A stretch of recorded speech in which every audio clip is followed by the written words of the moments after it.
ايه رايك في ترند الشيح اللي بيعالجوا بيه ايه يا باشا الشيح؟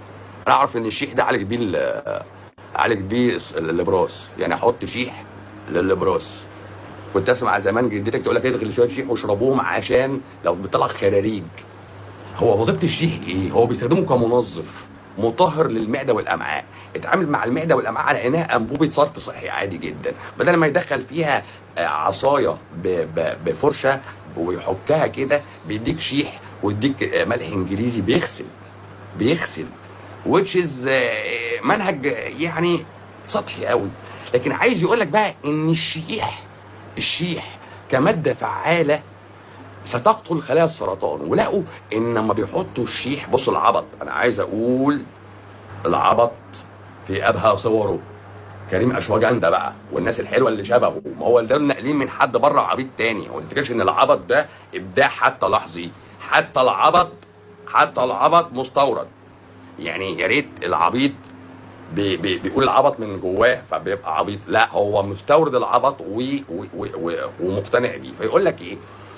الشيح بيسيب الخلال ويعمل اوتوفاجي، او يعني قتل ذاتي او ابوبتوزيس في خلايا الاورام. يخرب بيت ابوك.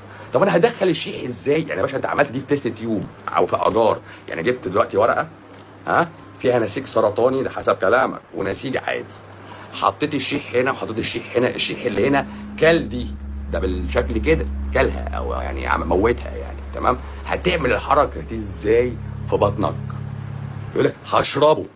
ايوه يا باشا، هتوصل الماده الفعاله اللي في الشيح ازاي في النسيج البيني اللي حوالين خلايا السرطان؟ ولا الشيح داخل من بطن امك على الورم؟ يعني كده انت بقى اديت الشيح ده شيح مشع. يعني ده شيح مشع بقى. يعني ده الشيح ده مش شيح من اللي هو الشيح اللي عند بتاع العطاره، لا ده شيح واخد صفه مختلفه بقى. ده شيح نازل من بطنك جنب الحصان وجاري على السرطان. لقى السرطان قال له انت سرطان؟ قال له ايوه. قال له طب سمعني صوتك. فاما سمع صوت عرف ان دي خليه سرطان، لان لم ما خلتش على الشيح وخلت على جسمك. فاهم يالا؟ يعني فاهم يالا؟ يعني الشيح السرطان ما عرفش يعني يختفي منه. الشيح كشف السرطان، وجسمك الضعيف يا مخلوق يا ضعيف، ما هو انت اضعف من الشيح ما عرفش السرطان. الشيح فرق بين خلايا السرطان والخلايا الذاتيه العاديه.